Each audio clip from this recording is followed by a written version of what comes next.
গতকাল আপনারা জানেন বিহারে নির্বাচন ফলাফল ঘোষণা হয়েছে। তো মজদুর মনিটরিং সেলের তার বিভিন্ন শাখা সংগঠনের পক্ষ থেকে প্রথমেই বিহারের যারা ভারতীয় জনতা পার্টির কার্যকর্তা এবং আমাদের দেশের যশস্বী প্রধানমন্ত্রী এবং নীতিশ কুমারজি, ওনাদেরকে আমাদের সংগঠনের পক্ষ থেকে অনেক অনেক অভিনন্দন এবং শুভেচ্ছা জ্ঞাপন করি।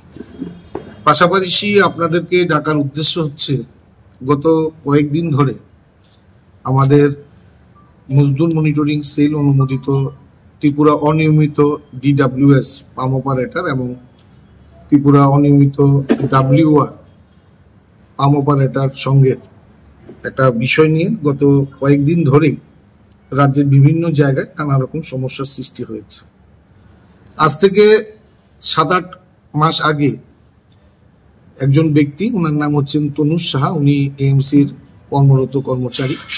তো উনার মাধ্যমে এবং ডিডাব্লিউএস পাম অপারেটর রাজ্য কমিটির নেতৃত্বরা আজ থেকে 7-8 মাস আগে আমার অফিসে আসেন এবং আমার সাথে আলোচনা করেন, এবং আলোচনা করার মাধ্যমে এই সংগঠনটা আমার হাতে ওনারা নিজেদের ঝোপে দেন, অর্থাৎ আমার উপরে দায়িত্ব দেয়। তা আমি ওনাদের সেবা করার সুযোগ পেয়েছি, সেটা আমার সৌভাগ্য। এবং তারপর থেকে কন্টিনিউ ধারাবাহিকভাবে আমরা একের পর এক কর্মসূচি প্রোগ্রাম নিয়েছি। প্রথমত হচ্ছে আমরা ডিডাব্লিউএস, যেখানে দেখুন ত্রিপুরা অনিয়মিত ডিডাব্লিউএস পাম অপারেটর সংঘ, আমরা সরকারি রেজিস্ট্রেশন, আমরা প্রথম সংগঠনের সিস্টেম অনুযায়ী আমরা প্রথম রেজিস্ট্রেশন তৈরি করেছি, এবং সেই রেজিস্ট্রেশন করার পর আমরা সারা রাজ্যে ধারাবাহিকভাবে ডিডাব্লিউএস এবং পাম অপারেটর এলআই তাদেরকে আলাদা আলাদা সংগঠন করেছি। তাদেরকে আলাদা আলাদা সংগঠন করার উদ্দেশ্য হচ্ছে, দুটো ডিপার্টমেন্ট আলাদা, দুটোর কাজ অ্যাক্টিভিটিস গুলো আলাদা, এবং তাদের চাহিদা এবং তাদের চাওয়া পাওয়ার বিষয়গুলো আলাদা। তার জন্য দুটো সংগঠনকে আলাদা করতে আমরা বাধ্য হয়েছি, এবং দুটো সংগঠনে আলাদা করাতে সুবাদে আমরা তার সফলতাও পেয়েছি। এবং ডিডাব্লিউএস এর যেমন রাজ্য কমিটি আমরা তৈরি করেছি, পাশাপাশি আমরা জেলা ভিত্তিক অলরেডি 8টা জেলাতে আমরা সম্মেলন করেছি। এই 8টা জেলাতে সেখানে সম্মেলনের মাধ্যমে জেলা কমিটি গঠন করেছি, এবং জেলা কমিটিগুলোতে ওইখানকারই যারা বিধায়ক এবং মন্ডল সভাপতি বিভিন্ন আধিকারিক তাদেরকে রেখেই আমরা সেই কমিটিগুলো গঠন করেছি, এবং প্রকাশ্যে সম্মেলনের মাধ্যমে।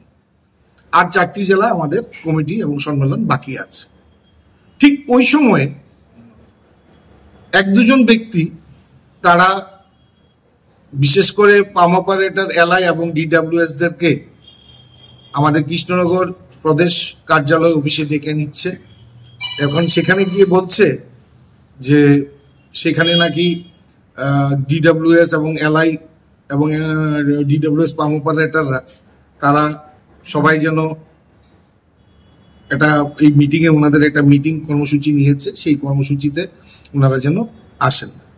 এবং সেখানে জায়গায় জায়গায় বিভিন্ন জায়গায় আমাদের ভারতীয় জনতা পার্টির প্রদেশের মাননীয় সম্মানীয় শ্রী রাজীব ভট্টাচার্য প্রদেশ সভাপতি, ওনার নাম ভাঙিয়ে তারা বিভিন্ন জায়গায় ডিডাব্লিউএস পাম অপারেটরদের, এলআই পাম অপারেটরদেরকে ডাকছেন এবং আসতে হবে, নাহলে পাম অপারেটরদের থেকে তাদের বেতন আটকিয়ে দেওয়া, পঞ্চায়েতের মাধ্যমে তাদেরকে বেতন আটকিয়ে দেওয়া হবে। তাদেরকে নানাভাবে তাদেরকে বিভ্রান্ত করা হচ্ছে, এবং তারাও বিভ্রান্ত হচ্ছে।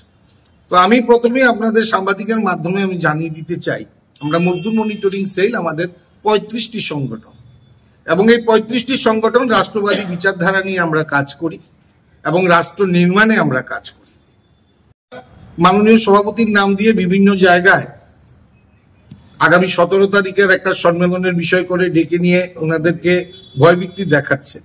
আমার এই জায়গাটাতে একটা আপত্তি। আমি এই বিষয় নিয়ে প্রদেশ সভাপতির সাথে সাক্ষাৎ করি, দেখা করি, এবং প্রদেশ সভাপতিকে এই বিষয়ে অবগত করি। উনি আমাকে জানিয়েছেন যেটা, বা বলেছেন আমাকে যেটা, যে ওনাদেরই 2জন পুরনো কার্যকর্তা, একজনের নাম মিহিরলাল বাবু, আরেকজন হচ্ছে কমল দে, ওনারা 2জন ওনাকে ফোন করেছিলেন যে পাম অপারেটরদের নিয়ে একটা আলোচনা করার জন্য উনি যেন সময় দেন। তো উনি বলেছিলেন যে আমি তো দিল্লিতে যেতে হয়, কারণ উনি রাজ্যসভার সাংসদ, তো উনি দিল্লিতে যেতে হয়, যার ফলে উনি বলেছেন যে আমি 16 তারিখ বা 17 তারিখ আমি ফ্রি আছি, ওই দিনটাতে আপনারা প্রোগ্রাম নিতে পারেন। আর তারা কি করছে, তারা মাননীয় সভাপতির নাম ভাঙিয়ে বিভিন্ন জায়গায় বিভিন্ন জেলা নেতৃত্ব দিয়ে পাম অপারেটরদেরকে 17 তারিখ আসতে হবে বাধ্যতামূলক, নালে ওদের বেতন আটকিয়ে দেওয়া হবে, তাদের চাকরি থেকে বরখাস্ত করা হবে, এইসব ভয়ভীতি প্রদর্শন করছে। তারা যদি মানসিকতা ভালো হতো, বেটার হতো, তাহলে সবাই মিলে আমরা করতে পারতাম। যেহেতু ভারতীয় জনতা পার্টির প্রদেশ সভাপতি আমাদেরও সভাপতি, উনি আমাদেরও সম্মানীয় ব্যক্তি, রাজ্যের মাননীয় মুখ্যমন্ত্রী যদি থাকেন সেখানে আমাদেরও উনি মুখ্যমন্ত্রী। তো আমরা সবাই মিলে যদি জিনিসটা করতাম তাহলে জিনিসটা অতি সুন্দর হতো। কিন্তু ওই দুই একজন ব্যক্তি তাদের নিজের স্বার্থ, তাদের নিজের স্বার্থ, কারণ ডিডব্লিউএস আর এলআই কে আলাদা করার উদ্দেশ্যই হচ্ছে দুটো ডিপার্টমেন্ট আলাদা, দুটো কাজের টেকনিক্যাল জিনিস আলাদা, সবকিছু তাদের আলাদা। সেই জায়গায় ওনারা চাইছেন দুটো সংগঠনকে একটা জায়গায় করতে।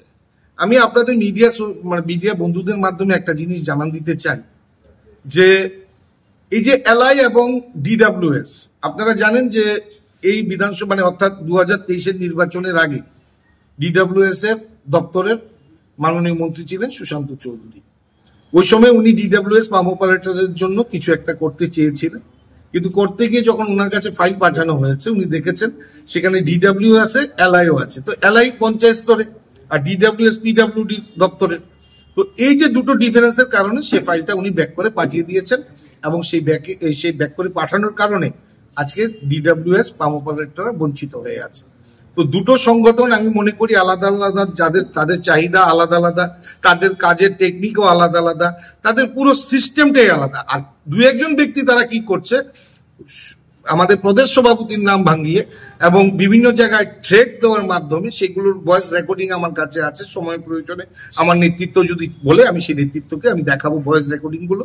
তারা ভয় দেখিয়ে কি করছে, তারা মানুষকে বিভ্রান্ত করছে। আজকে যদি প্রদেশ সভাপতি নিয়ে প্রোগ্রাম করতে হয়, তাদের মানসিকতা যদি ভালো থাকতো তাহলে আমাদেরকে বলতো, আমরা সবাই মিলে মিশে একসাথে একটা বিশাল সম্মেলনের মাধ্যমে সেই প্রোগ্রামগুলো করতে পারতাম, তাদের দাবি দাওয়া চাওয়া পাওয়া সবগুলো বিষয় নিয়ে আলোচনা করতে পারতাম। তো এই বিষয়গুলো অনেকটা আমি মনে করি সেটা অনেকটা বিভ্রান্তকর হয়ে গেছে, যার ফলে আজকে প্রেস মিট সাংবাদিকের মাধ্যমে সেই কথাগুলো বলতে আমি বাধ্য হয়েছি। এবং যারা এই কাজগুলো করছে তাদের নিজস্ব কোনো ব্যক্তির স্বার্থের জন্য হয়তো করছে, কারণ এক দুজন ব্যক্তি আমি ব্যক্তিগতভাবে চিনি, তারা রাজনীতি দীর্ঘদিন ধরে করে, কিন্তু তাদের রাজনৈতিক আর প্রদেশ রাজনীতি আর শ্রমিক সংগঠনটাকে যদি একসাথে করে তাহলে ওনাদের ভুল হবে। কারণ প্রদেশ রাজনীতি একটা রকম সিস্টেমের হয়, আর শ্রমিক সংগঠন তার চাওয়া পাওয়া, তার অনেক কিছু বিষয় থাকে, তো ডেভেলপমেন্টের বিষয় থাকে, সেগুলো সংগঠনের মাধ্যমে সেগুলো পরিচালিত হয়। তো ওনারা ওনাদের নিজেদের স্বার্থের জন্য এই শ্রমিকদের পেটে আঘাত বা তাদেরকে বিভ্রান্ত করা হচ্ছে। তো তার জন্য আজকে আমি প্রেস মিটের মাধ্যমে সেই বিষয়গুলো আপনাদেরকে জানানো প্রয়োজন। আমি খুব অল্প কথার মধ্যেই প্রেস মিটে আপনাদের এই কথাগুলো তুলে ধরেছি, এবং আমি বাধ্য হয়েছি এই কারণে যে হারে সারা রাজ্যে ডিডব্লিউএস এলআই পাম অপারেটর আমাকে ফোন করছে, যার ফলে আমি মনে করি যে সেটা সাংবাদিক সম্মেলনের মাধ্যমে সেটা জানান দরকার, এবং আমাদের অভিভাবক যারা আছেন তারা সেই বিষয়টা দরকার। যদি আমার ভুল থাকে সে ভুলে আমি সংশোধন করব, আমাকে ডেকে বলুক আমার কোন জায়গায় বল, আর যারা ভুল করছে তাদেরকে সংশোধন করা দরকার যদি তারা করে থাকে।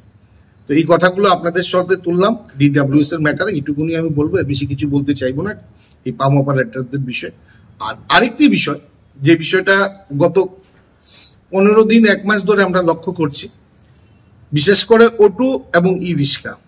আমরা দেখেছি বিগত বামফ্রন্ট সরকারের আমলে অটো এবং ই রিক্সার মধ্যে সবসময় আমি নাই বললাম, আমি সময় সেটা প্রকাশ্যে আনবো, কিন্তু আমি চাই না কোনো ব্যক্তির নাম বলে তাকে হাইলাইট করা, কারণ এটা ভালো কাজ না, এই কাজটা ভালো করছে না, যার ফলে তার নাম নিয়ে তাকে বিভ্রান্ত করাটা উচিত না। সে রাজনৈতিকভাবে অনেকদিন ধরেই করছে, কিন্তু কোথায় নিজেকে সফলতা আনতে পারেনি। যদি সে সফলতা আনতে পারতো তাহলে একটা কথা ছিল, সে জীবনে কোনোদিন সফলতা আনতে পারেনি, এবং সে বরং আমাদের তৈরি করা এখন বর্তমান যে সংগঠনটা তৈরি করেছে এখন রাষ্ট্রবাদী বিচারধারা নিয়ে ডিডব্লিউএস এলআইদেরকে নিয়ে যেভাবে কাজ করছি, হ্যাঁ, সেই কাজটা বিভ্রান্ত, কাজটাকে নষ্ট করার উদ্দেশ্য, এবং এতে সরকারের বদনাম হবে, আমাদের সংগঠনেরও বদনাম হবে। এবং আমরা যারা একটা মনে করুন একটা নিশ্চয়ই আমরা একটা মানসিকতা নিয়ে কাজ করি, তা আমরা কোনোদিনই সেখানে মানসিকতাটাকে মানুষের কাছে খারাপ আমরা পৌঁছতে পারি না। প্রয়োজন হয় সংগঠন সবার জন্য, প্রয়োজন নিজে সংগঠন থেকে সরে দাঁড়াবো, কিন্তু সংগঠনকে কালিমালিপ্ত বদনাম হতে দেবো না। আপনি কি প্রদেশ সভাপতির গোচরে নিয়েছিলেন? একদম, অবশ্যই নিয়েছি। উনি আমাকে যা বলেছেন আমি আপনাদের প্রেস মিটে পুরোটা বলেছি। উনি বলেছেন ওনাকে ফোন করেছিলেন, ওনাদের পুরনো কার্যকর্তা দুজন ওনার থেকে টাইম নিয়েছিলেন যে ওনাকে নিয়ে মিটিং করতে। তো এইটুকুনি ওনার সাথে হয়েছে, কিন্তু ওনার নাম ভাঙিয়ে জায়গায় জায়গায় থ্রেট করা সেই জিনিসটা উনি জীবনও করবেন না, সেটা আমাদের দৃঢ় বিশ্বাস। কারণ মাননীয় সভাপতি দীর্ঘদিন ওনার সাথে আমাদের পরিচয়, উনি সহযোগিতা করে, যখন ওনার কাছে যাই উনি আমাদেরকে সহযোগিতা করে, এবং উনি নিজেও বলেন যে আমরা সঠিক শ্রমিক স্বার্থে কাজ করি, আগামী দিন এইভাবে যেন আমরা কাজ করি, উনি সবসময় আমাদের উৎসাহিত করি। এখন স্পেসিফিক জানতে হবে সেই সংগঠনের নাম বলে না, কাজটা করে ব্যক্তি কেউ। কোন সংগঠনই কোনোদিন খারাপ হয় না, তার যে সংবিধান, তার যে বাইলো শ্রমিক হিতে শ্রমিকের পক্ষে লেখা থাকে। যারা পরিচালনা করে তাদের কাজের নিরিখের উপর নির্ভর করে সংগঠন ভালো এবং মন্দ। আমি মনে করি মজদুর মনিটরিং সেলের যেহেতু আমি সভাপতি, আমি যদি আমার মানসিকতা ভালো হয় তাহলে সংগঠনের লোকদেরকেও আমি সেইভাবেই সার্ভিস দেব, সেইভাবেই আমি তাদেরকে নিয়ে সংগঠন পরিচালনা করবো। আমার মানসিকতা যদি নেগেটিভ থাকে তাহলে আমি সংগঠনকে নেগেটিভ করব, সংগঠনের শ্রমিকদের মধ্যে বিভ্রান্ত করব। তো আমি বিশ্বাসী বললামই আপনাদের যে আমরা বিশ্বাসী, রাষ্ট্রবাদী বিচারধারায় বিশ্বাসী, আমরা রাষ্ট্র নির্মাণে বিশ্বাসী, এবং আমাদের মূল মন্ত্রই হচ্ছে সংগঠন মানে সেবা। এই সেবার মাধ্যমে মানুষের কাছে পৌঁছানো এবং মানুষের হয়ে সার্ভিস দেওয়া, এটা আমাদের মজদুর মনিটরিং সেলের মূল মন্ত্র। কর্মীরা আছেন, ই রিস্কার যারা নেতৃত্ব এবং কর্মীরা আছেন, আমি বারবার আপনাদের মাধ্যমে বলছি সংগঠন থেকে যেই অন্যায় করুক আমরা কিন্তু তাদের ছাড়বো না। ঝগড়াঝাটি নয়, আলোচনার জন্য টেবিল আছে, কোনো সমস্যা হলে আইন আছে, সেগুলো সমাধান করতে। কিন্তু সরকারকে বা সংগঠনকে কোনোভাবেই কালিমালিপ্ত বদনাম করা আমরা সেটা মেনে নেব না। নমস্কার। অন্য যে সংগঠনটি, ওই সংগঠনটির নাম কি? অন্য সংগঠন বলতে এখানে দেখুন অনেকে অনেক কিছু নাম ভাঙিয়ে দিচ্ছে। এখন স্পেসিফিক জানতে হবে সেই সংগঠনের নাম বলে না, কাজটা করে ব্যক্তি কেউ। কোনো সংগঠনই কোনোদিন খারাপ হয় না, তার যে সংবিধান, তার যে বাইলো শ্রমিক হিতে শ্রমিকের পক্ষে লেখা থাকে। যারা পরিচালনা করে তাদের কাজের নিরিখের উপর নির্ভর করে সংগঠন ভালো এবং মন্দ। আমি মনে করি মজদুর মনিটরিং সেলের যেহেতু আমি সভাপতি, আমি যদি আমার মানসিকতা ভালো হয় তাহলে সংগঠনের লোকদেরকেও আমি সেইভাবেই সার্ভিস দেব, সেইভাবেই আমি তাদেরকে নিয়ে সংগঠন পরিচালনা করব। আমার মানসিকতা যদি নেগেটিভ থাকে তাহলে আমি সংগঠনকে নেগেটিভ করব, সংগঠনের শ্রমিকদের মধ্যে বিভ্রান্ত করব। তো আমি বিশ্বাসী বললামই আপনাদের যে আমরা বিশ্বাসী, রাষ্ট্রবাদী বিচারধারায় বিশ্বাসী, আমরা রাষ্ট্র নির্মাণে বিশ্বাসী, এবং আমাদের মূল মন্ত্রই হচ্ছে সংগঠন মানে সেবা। এই সেবার মাধ্যমে মানুষের কাছে পৌঁছানো এবং মানুষের হয়ে সার্ভিস দেওয়া, এটা আমাদের মজদুর মনিটরিং সেলের মূল মন্ত্র।